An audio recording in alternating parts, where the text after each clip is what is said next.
বলি, শ্বশুর বাড়িতে ঘর জামাই থাকা বড় জ্বালা জানেন। আমার সৌর মশাইয়ের হাই ব্লাড সুগার, তবু সে আজ আবদার করে বসলো, বাবা দুটো কাঁচা গোল্লা বানাবে। তার আবদার ফেলি কেমনে বলুন তো? কোমরে গামছা বেঁধে লেগে পড়লাম কাঁচা গোল্লা বানাতে।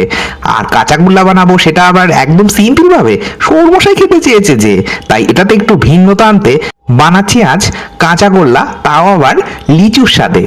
এই মিষ্টিটা ঠিক আমার মতো, বাইরে থেকে ধবধবে সাদা আর ভেতরে একদম রসালো। প্রথমে লিচুর ছাল ছাড়িয়ে দানা বের করে নিলাম। শহর বাড়িতে আমার কপাল আর এই লিচুর অবস্থা এখন সেম সেম, দুজনেই এখন খোসা ছাড়া।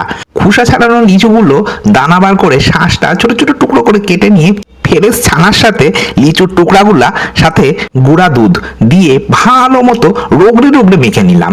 এখন দুটো ভাগে ভাগ করে নিয়ে বড় ভাগটার মধ্যে কয়েক দানা চিনি ফেলে দিয়ে আবারও একবার ভালো মতো মিশিয়ে নিয়ে কড়াইয়ের মধ্যে তুলে নিলাম। এখন শুরু হলো আসল খেলা, পাক দেওয়া। আমার সৌর মশাই হঠাৎ বলে উঠলো, মামা একটু ধৈর্য ধরে নাড়ো।